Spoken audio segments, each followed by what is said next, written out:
Kiwi. Alright, we are back at Cassette Beast. It's a new day. I was just reviewing my party before I started, because since in the last episode we caught Puppercut, or what did I name him? Pickle Pupper.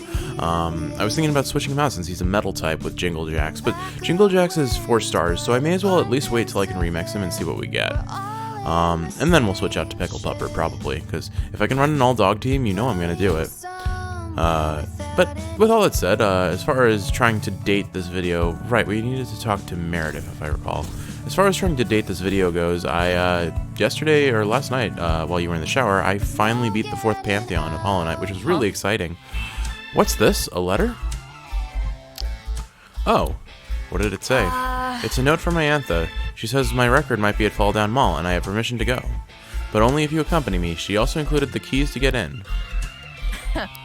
Well, shall we go then? Are you sure? Don't worry, I can defend myself. You didn't think I wouldn't have my own cassette player, did you? Sitting around here all day is killing me. Finding that album is just something to strive for, you know? Or I guess.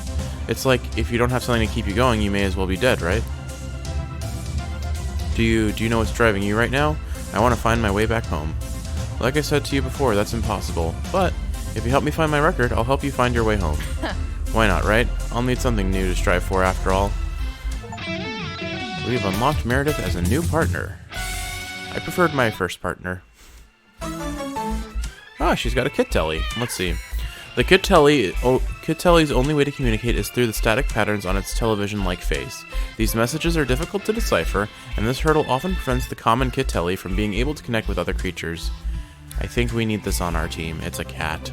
I like cats. I'm definitely a dog person, but alright. What are we gonna name Kid Telly?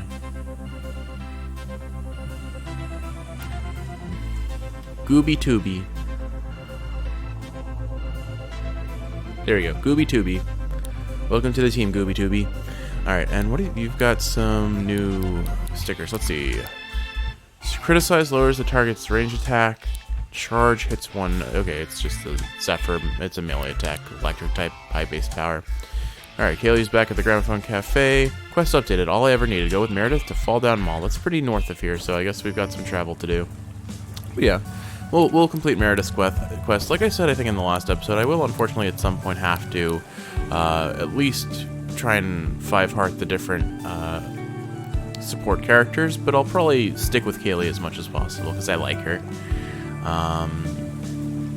Hey, let's see, travel to Ranger up. Just, what am I doing? But anyway, so yeah, oh, that's a stack of barrels. Yes, I can lift them. Okay, hold on.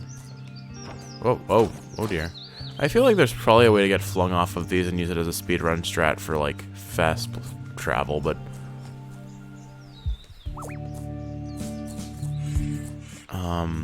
we'll see. You look like someone I haven't fought yet, so take this. Yeah, that wouldn't work, I know. Wait a second. You put Bombardier in storage so we could use your cat? I take that as a grave offense. I don't want a double electric synergy, non-synergy. We'll just progress for now, I guess. It's fine. But yeah, so, hey you, this place isn't safe. Yes, you're right. It's absolutely not safe. For you. I think electric is effective against steel types. Yeah, it makes them conductive, which is a damage over time. So we'll spit on you and we will charge you. Anyway, so yeah, I finally beat the 4th Pantheon of Hollow Knight, and then immediately discovered that there's a 5th Pantheon, and I tried it, and honestly I got pretty far. I've got a good sense of how most of the bosses play at this point, and when to heal and when not to heal. So I don't think I'm going to beat it on the first try, but I mean, hey, I finally beat the Pale, or the Pure Vessel, and I'm really happy about that, so. That said, I'm still maintaining that, Cassette Beast will be my priority. I was really in the mood for Hollow Knight, and I figured, well, may as well see where this goes, and it went really well, so, you know, it paid off. With all that said, though, we are certainly back here, and we are... my current plan, if you will, is I'm going to play the entirety of Cassette Beast, and I don't know if I'll 100% it, because that might be kind of difficult for me. But I intend to see at least the main story through, and if there's any post-game content, we'll certainly explore that a bit too. After that, I mean, I'm at the point where I have a lot of kind of made in advance videos. Somehow I think you'll be alright.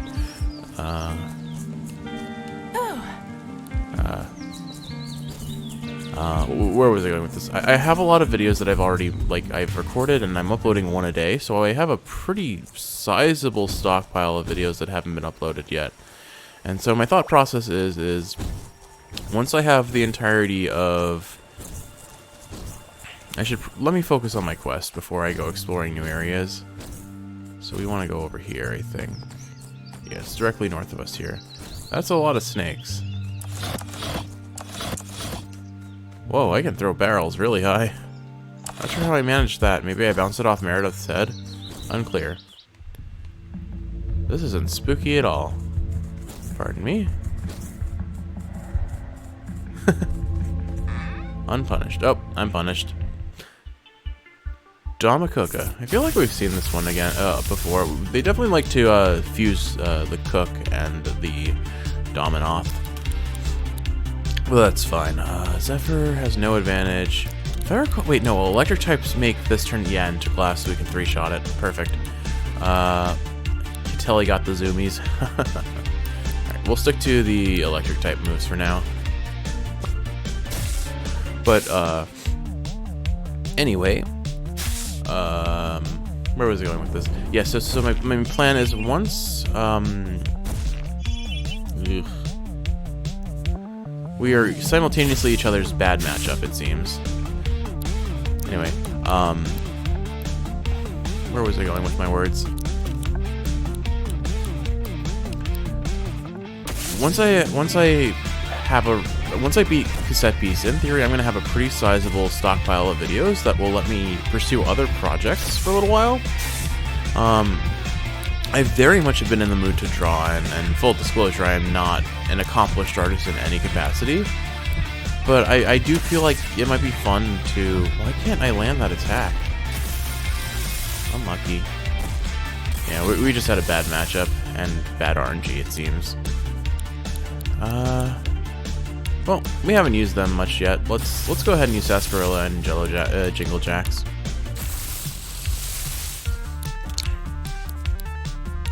We'll just spit, and then we'll save Wonderful 7 for the next turn, because this will shatter him.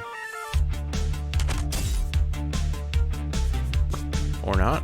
I guess class type wore off. Maybe I did that wrong. Oh well. Guess you can't cheese a fusion with that. Fair enough. Gives poison spikes and then also poisons it. I think I'll hold on Pustule Bomb for now and just use this.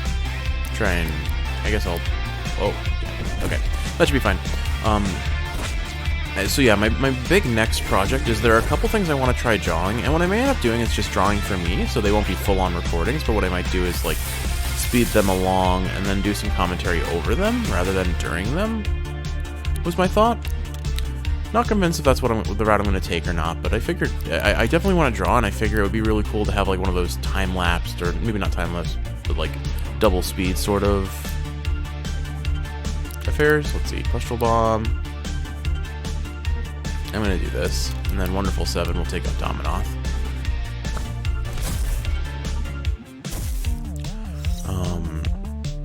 But yeah, I have a bunch of ideas of things to draw based on things you've mentioned in passing, but also I've always had a dream of kind of recreating our experiences in games that we shared through images. For example, I still have a very headcanon image of when we played, what was it, Age of Calamity, Hyrule Warriors.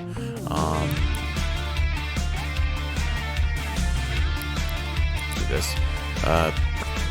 A picture of, like, the characters we played the most, so Mipha, Impa, Tebu, and Sidon just standing triumphant in the foreground, but in the background, if you look carefully, there's just a Hestu in like a trash bin upside down or something, or like hiding in a trash bin, I don't know. But I've always had a headcanon image of that, and I've always wanted to put it to paper if I could. So And I mean, with more recent games, we've been playing a whole lot of another Warriors game, Three Hopes, Fire Emblem Warriors. And I would love to draw the photo I got with Yuritsa and Shez holding hands, because it's so funny that we kind of just made them a couple.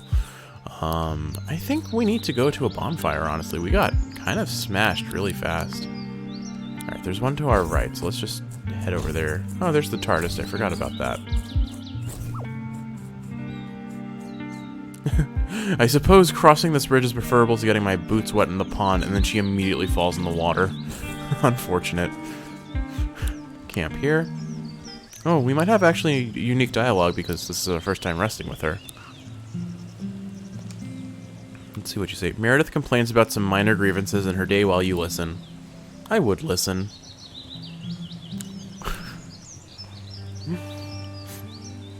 Nah, I'm the sort of person who will listen to someone's woes if they want to share them. I don't know, I don't really want to get rid of Gooby Tooby because it's fun to have a new monster, but Clock of Jello is pretty solid. But we need type variants, so I'm gonna bench Clock of Jello very briefly. I guess I have to go directly to tape storage. Storage, where's my current party? Alright, so we're gonna briefly bench Clock of Jello. If I can... I guess I have to unequip him from the active slot. That's kind of silly that you have to do it. I might be misunderstanding the system. That's a very real possibility. But it definitely feels like it is sometimes. Alright, storage. Party. Clock of Jello into storage. And then we're gonna go to fire types. And is Pompadour a beast type and not a... Maybe he's in favorites and not in two different things? Alright, where are you, Pompadour? Did Pompadour just get, like, wiped out of existence because Meredith stole the slot, or am I blind and he's in my party still? No, Pompadour's missing! Oh, okay, you know what it is? Pompadour must be, like, locked to Kaylee. So I can't access him because he's her tape right now. Which is a shame, but I guess that means we're not, changing out our party after all. I'll just change our lead team so that we have better, like, type balance. So, you're weak to ground, you're not weak to ground. Why don't we have bottom and lead? That should be fine. Okay. Let's keep moving then.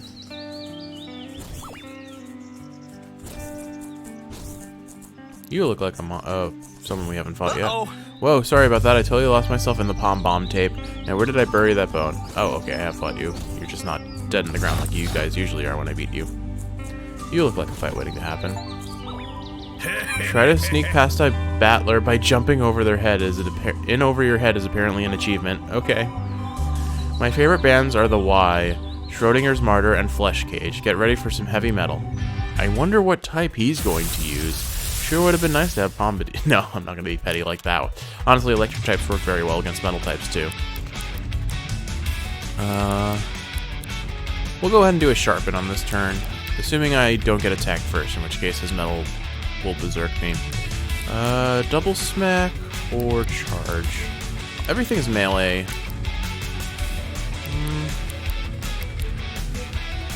We'll just do this.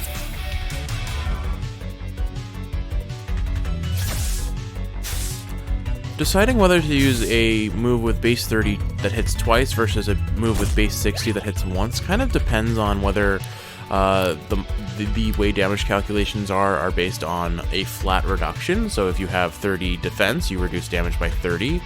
Or if it's based on a percentage reduction, like if you have 30 defense, you reduce damage by 3%, for example. If it's the latter, then it doesn't matter which one I use, realistically speaking. But if it's the former, then the double hits actually do a lot less damage than the higher base damage hit. Especially if you can't meet the threshold to deal damage over the defense. Well, let's see. Let's see how much damage double smack does here. Just kidding. We're never gonna find out.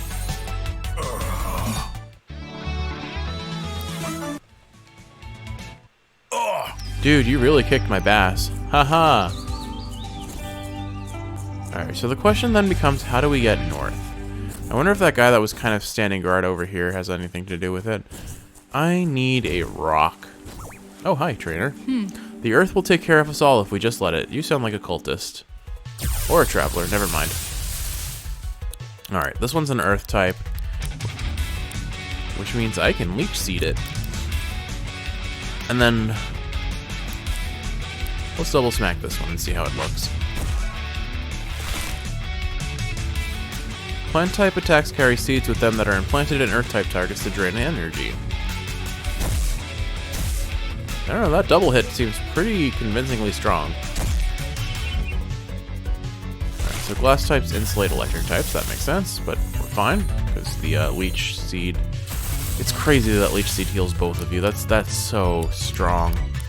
Like, there's a combo right there to first have a type matchup that synergizes well with it, but then what you do is you earth coat your opponent if you can do that. I forget, and then you use any grass type move so that it gets seeded, and then you have a consistent healing option for your party. I thought that would be really good with Dandelion, for example. Let's see. We'll just charge. Double smack, actually.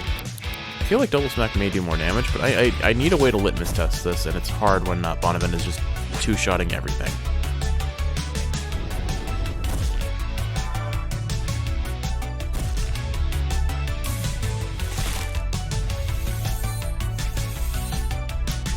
Well, a little bit of sustain always helps. Maybe... may as well heal up, because I think that'll finish it. And then we'll finish this with the charge, if we can land a hit. Yeah, see? That brings us up to full HP. Kind of impressed that I survived with like 1 HP there, but we're fine.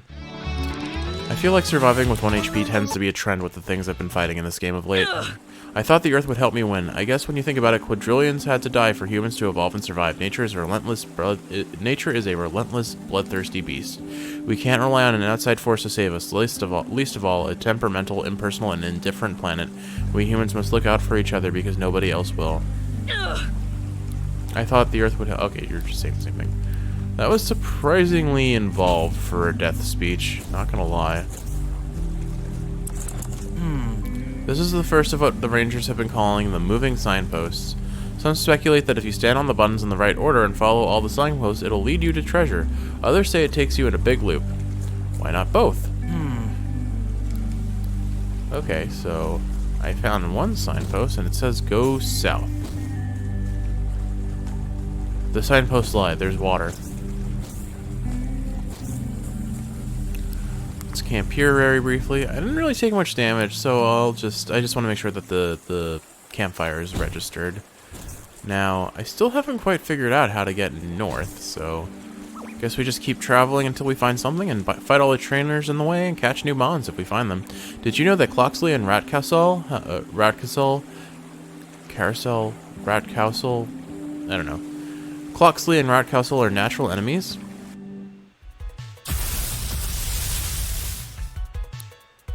Why? Why are they natural enemies? I need more information. I think I'm just gonna sharpen and then have stronger bite damage. This is a bad matchup for electric types. Let's have her switch. Who's good against poison or plastic? I don't think anyone is, so I'm just gonna switch out to Jingle Jacks.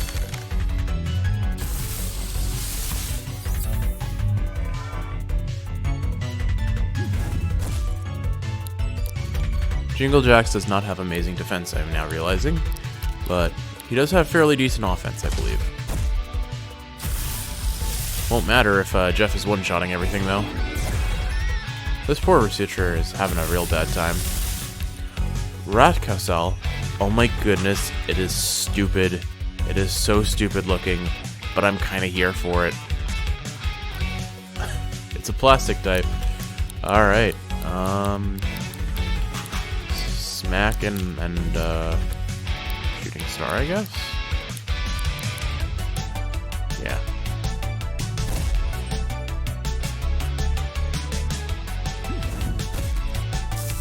You've got a problem with All-Seer, don't you?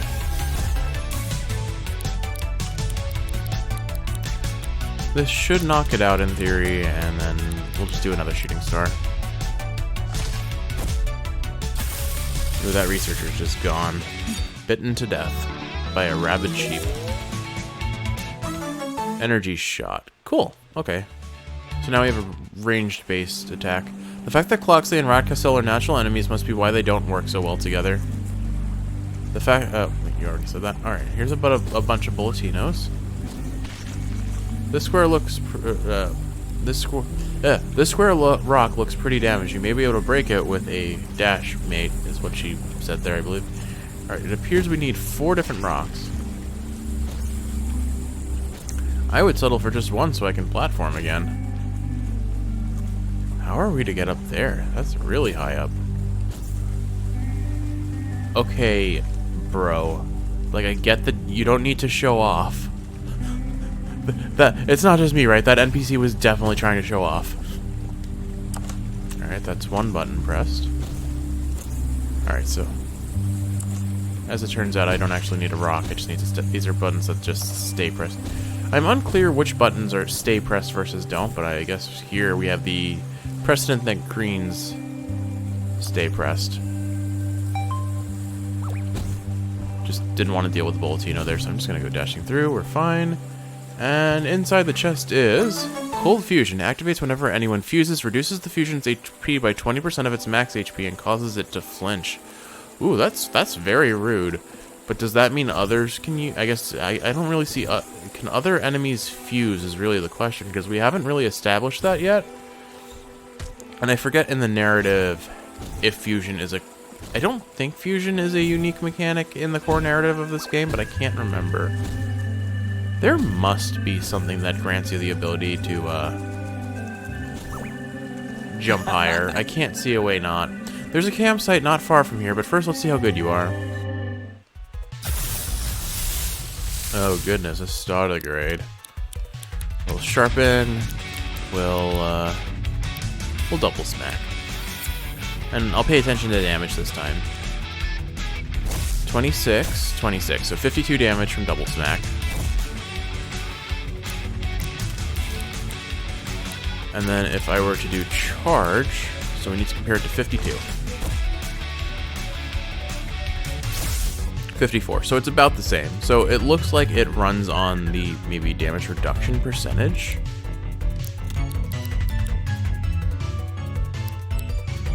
Let's compare this to energy shot and see how much damage that does. They're different, these scale from different attacks, and also I have to account for the enemies typing, so... Alright, that only did 40, so yeah. It would appear between the options of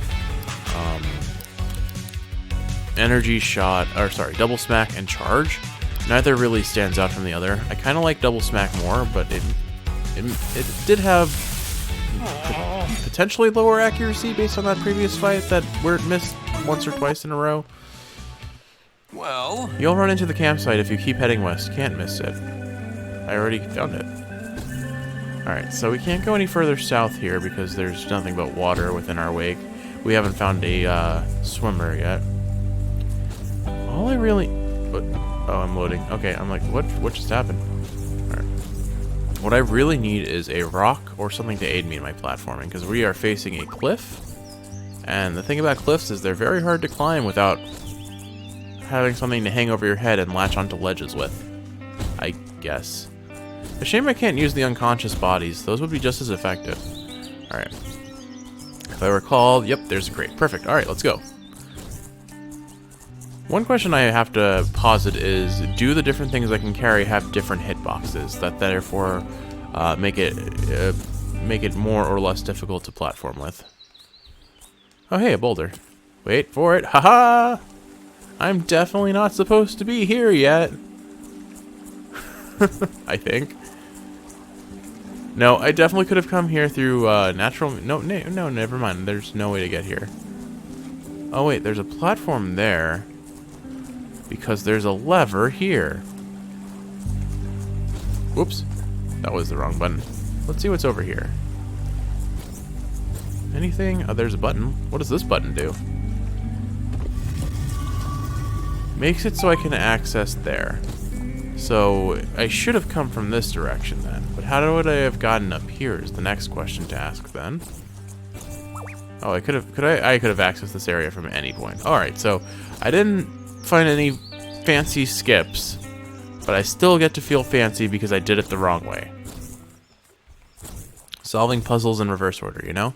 What have you got to say? You seem interesting. Hey. Friendly guy. I like your macaroni hair. Watch your feet. You don't want to trip on all the junk lying around here.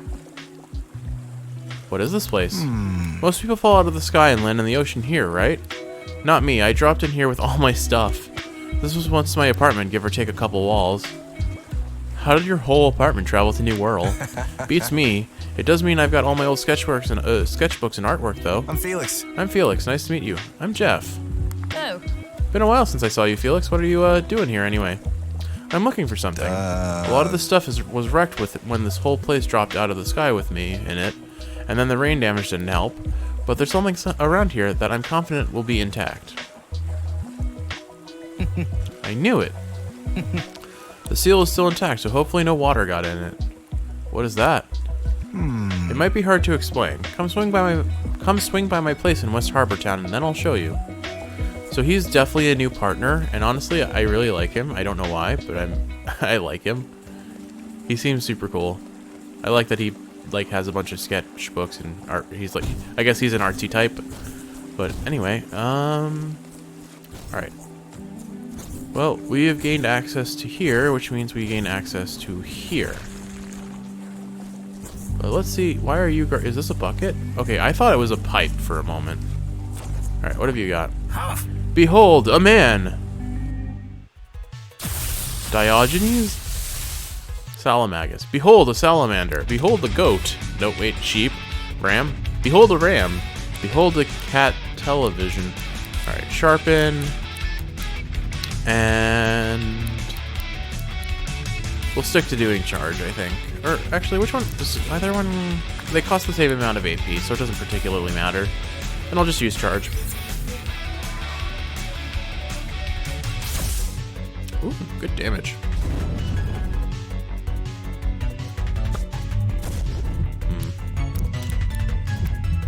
Good damage indeed, I suppose.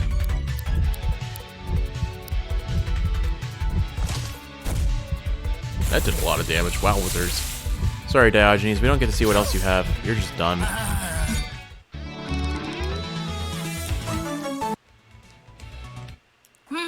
If only that great idiot Plato could see this island. Man is a featherless biped, my bare bottom. What? I know he's supposed to, like, represent some Eastham Woods.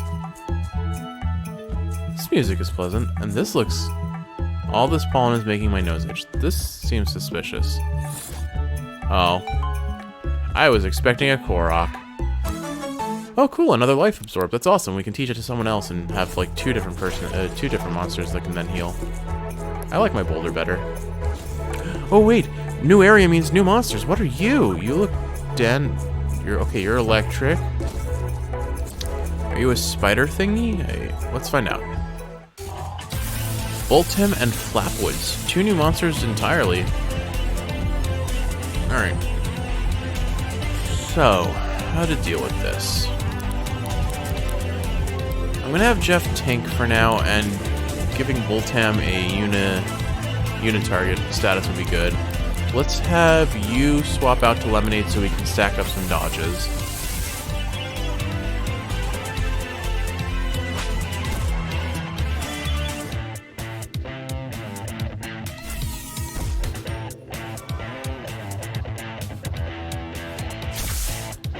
Alright, yeah, we need to get rid of Boltem first because he's going to be the problem causer. So we'll have Jeff use Bite, and we'll have Meredith use a tape on Boltem. hopefully we get the catch off. Looks like the chances will be pretty darn high. Even if Meredith gets hit, I think we should be able to get this, because that bumps it up to 100%. That's fantastic.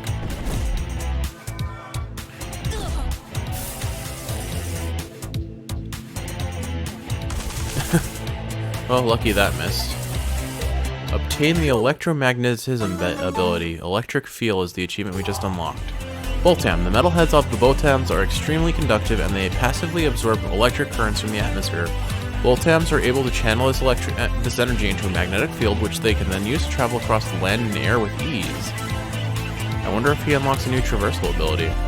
So very fast, but lacking in all of their stats.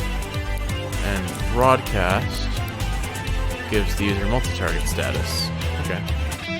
Electromagnetism can now hold right button to interact with magnetic objects, which consume stamina. Cool. I wasn't expecting to unlock something like that.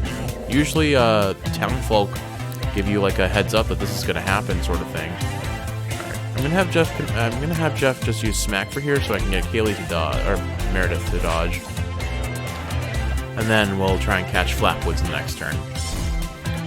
I do like Flapwood, so in Pokemon, my favorite type has always been Ghost types since Gen 1.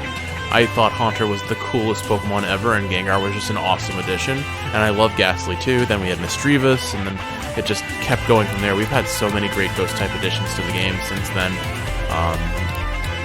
And so Flapwoods is clearly not a Ghost type, but it's a Ghost that's aesthetic, and I'm here for it. I like the kind of scholarly robes vibe with the crystal gem tie. Its head's a little silly, but it reminds me of Reuniclus a little bit. I might want it on my team. I mean, I should review all the monsters and be very superficial and choose them based on how they look, right? I mean, that's how Pokemon in the casual playthrough usually goes. Your favorites are based on what looks coolest or what personal connections you make to them. Gengar was one of my favorite Pokemon from the outset, and now he's cemented as my favorite Pokemon because he single-handedly won me a tournament back when I was in high school. Suit up. Raises your defense by putting a suit on. Alright, recording failed. I'll try again. We'll have Jeff. Did he always have the old one too? Let's do this. Let's see how that affects your recording chance. But honestly, I'm just going to use a Chrome Tape. I can afford them. I may as well use them on the things that are harder to catch. Yeah, that bumps up our chance of catching pretty high. The old one too does a lot of damage. Yowzers. Where was I going with this? I don't even remember. Just, I like Ghost types. Alright, the Flapwood's billowing cloak-like body gives it the appearance of a rag suspended in the air on a gust of wind. It is generally agreed that its vacant yellow-eyed stare is extremely unnerving. I think it's cute. I like my Ghost types. Another one with a lot of speed, but this guy has much higher base stats. Good all-around, decent HP, okay defenses, and balanced range attack, melee attack. In terms of moves, it's a mixture of astral types and wind types with nothing too new except for Slice, but that just seems to be a move that hits multiple targets. Yeah, hits the whole team. Only costs 1 AP. That's a pretty solid move for 1 AP. But look at us, we got 2 new monsters. I guess I can talk about the time my Gengar won a tournament. So what happened was, it was a tournament back in, it was a Generation 4 tournament. So that was the Pearl and Diamond era, if you will.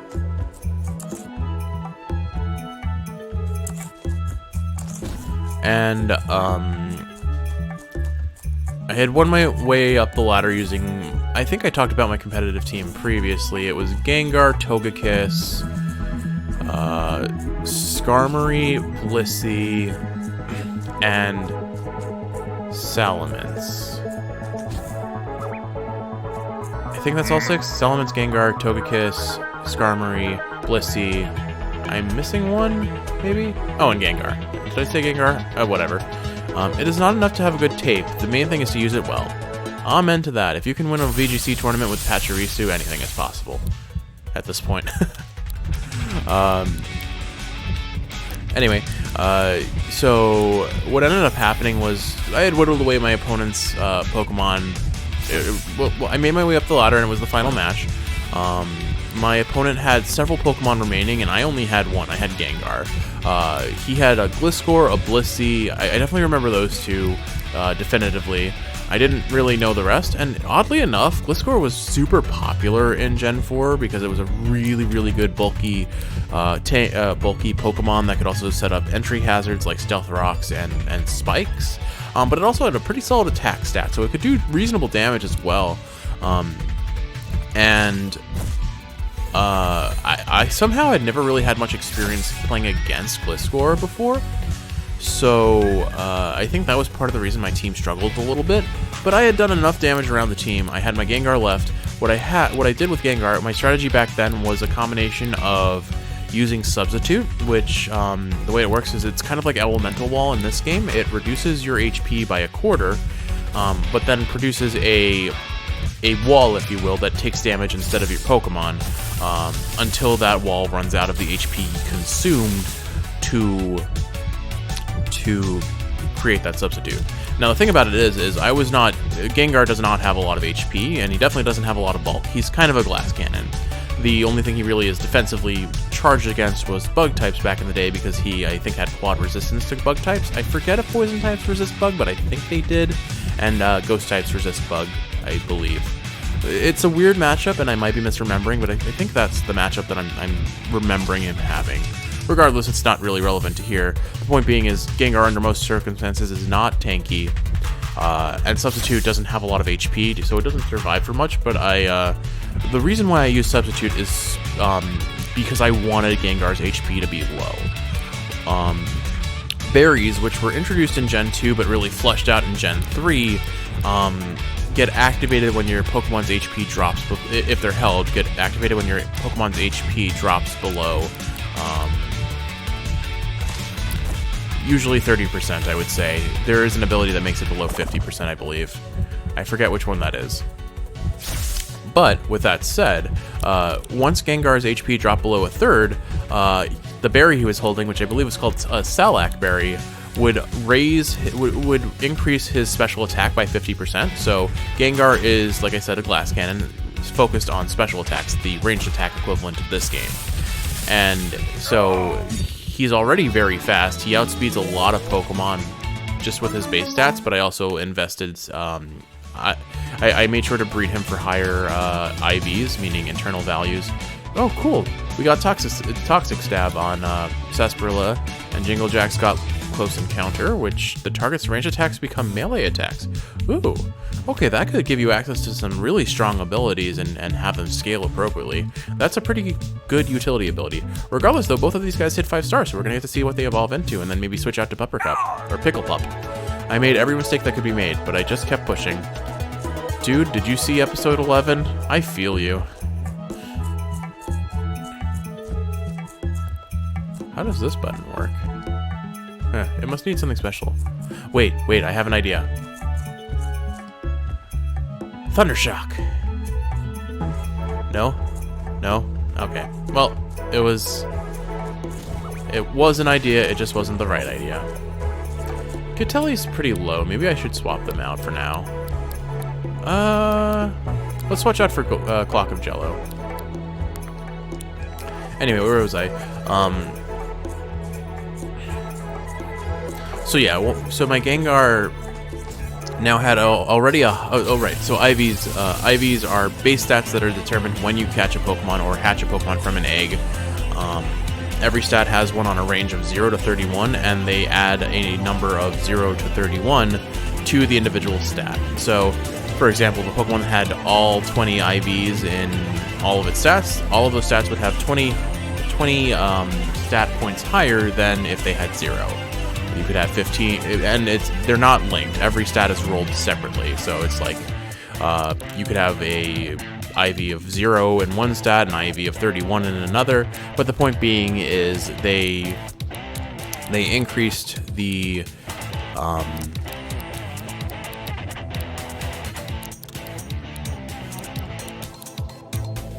they increased the relevant stat individually.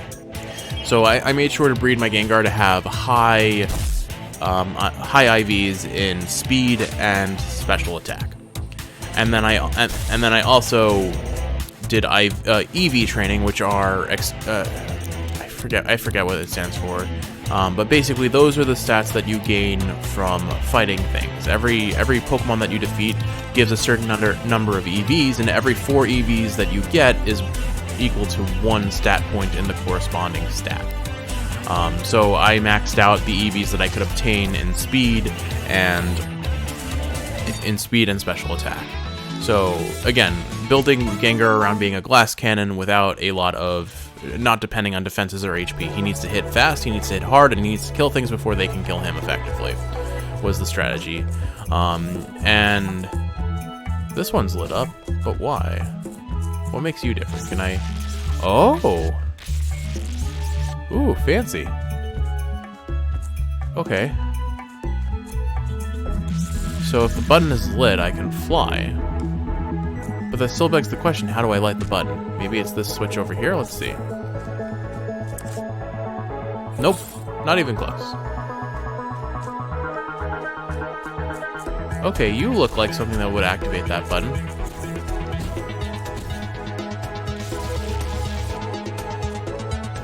Aha! Whoa, weird. Oh, so that's how I'm supposed to get up there. Oops. Well, it's definitely fine. I guess I found the upgrade from my rock. That pylon looks pretty magnetic. Why don't you try using your... Meredith, you're very... Oh, this pylon! Oh, wait, I'm supposed to use my RB? Hold on. Oh, what? Whoa, whoa, whoa. What the heck?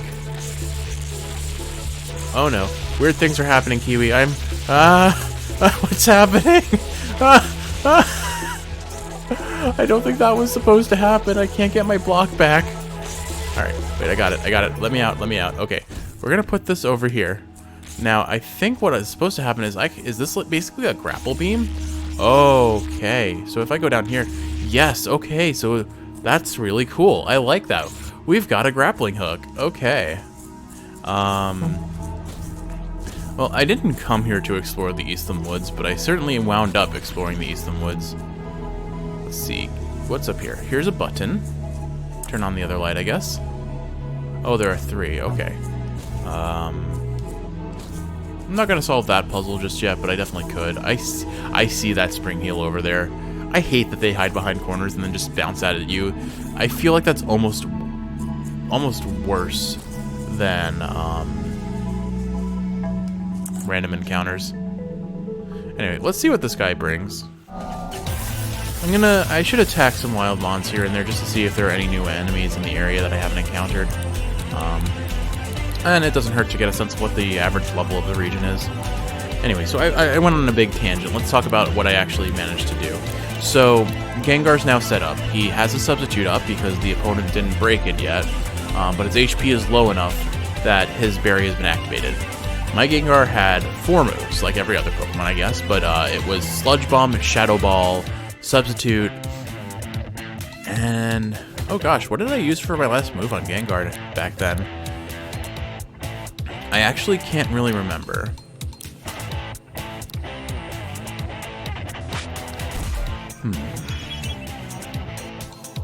Realistically speaking, Sludge Bomb and Shadow Ball were really the only moves that mattered. Oh gosh, what would have been my Gengar's last move? I know sometimes I ran Sucker Punch. Sucker Punch doesn't really scale great with Gengar's paltry attack stat, but it can sometimes catch your opponent off guard and get a kill that you wouldn't have otherwise been afforded, or a knockout rather. We don't kill our Pokemon, we knock them out. But, oh man, I can't actually remember what I used with him. Oh, I would assume, knowing me, it was some other offensive move. But regardless, the point is, so the core 3 moves that my Gengar had were Substitute, Shadow Ball, and Sludge Bomb. Shadow Ball and Sludge Bomb were Ghost and Poison types attacks, respectively, that each did pretty solid damage. Sludge Bomb had a pretty... Oh, what? Where did you come from? I didn't even see you. But I like you. You're cute. Bush Eye. I like the little tail and the little cat feet. Alright, so let's knock out Allseer. Oh, and it's our first... I think this is the first grass type or leaf type we've encountered so far. So, yeah, let's go ahead and knock out Allseer as fast as possible so we can focus on Bush Eye.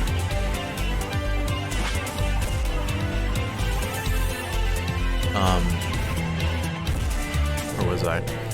So, Sludge Bomb had about a 30% chance to poison, and I believe back then it had the effect of Toxic, so the poison that was dealt would ramp up over time. So it starts off as like 1/32 of your opponent's HP, then 1/16, 1/8, and it would probably cap after a certain point, I believe. But the point being, it did a lot of damage over time if you got that poison off. Status ailments are not to be understated in any RPG. Like, there are just instances, as we proved earlier, that are fundamentally... They are fundamentally important. Alright, our base chance of catch isn't great, but Bite should knock it down a fair peg. Alright, yeah. So if we have it down to 1 HP, it'll be able to be caught pretty easily. Excuse me. Little hiccup there. And we got it. Bush Eye.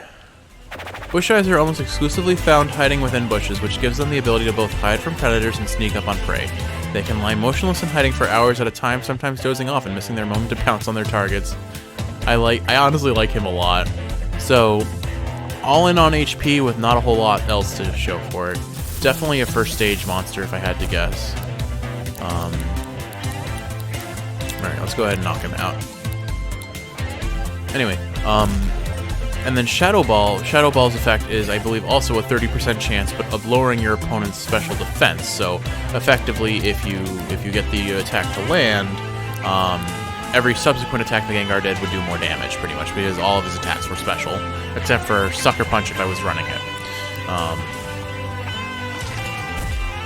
And just for context, Sucker Punch, what it does is it gets priority, means it will attack first over your opponent, regardless of speed stat, if they use an attacking move. So it was effectively a counter to enemies using priority moves that go first, against Gengar, who I'm mostly depending on for his high base speed stat. I do not see these things. They are very well camouflaged, even though I saw it right as I walked into it. That was funny, I guess. But with all that said, so I remember Gengar's setup on my opponent's Gliscor, first and foremost. And then from there, I was able to take out Gliscor because I used Shadow Ball because I wanted to try and get the special defense lowering effect. Gliscor, I believe, has higher base defense than special defense, but all around it's a pretty bulky monster. So I needed to knock it out as best as I could. And I was able to take him out because I got the special defense drop. And he wasn't able to break my substitute before I did. And then my opponent switches in Blissey, which back in Gen 4, Blissey was a monster of a especially defensive tank. Because while Blissey doesn't have any inherent... Blissey was used as a wall, pretty much. A very pudgy, probably very squishy feeling wall. And what happened was... I ran Blissey too, back then. So Gengar is at a fair disadvantage against Blissey, and the reason for that is... again, Blissey 1 is a normal type, which means my Shadow Ball can't hit it. Those type attacks do not affect normal types. And then on top of that, Blissey is extremely specially defensive and had the highest HP in the game. So it is a special defensive tank like no other back then. So there really was no reasonable way to beat it. But like I mentioned before, Sludge Bomb has a chance of invoking the poison toxic effect. And it reached a point where the poison damage got activated, out damaged the amount that Blissey could heal, because that's the everything starts with capital. Every sentence, every name, every investment. Buy now. So the other thing Blissey would do is it would use hard or soft boiled, which was a move that Blissey and other egg-related Pokemon could learn that heals their HP 50%. So Blissey could often outlast other Pokemon, as long as they weren't doing physical damage, especially if they were physical fighting types. But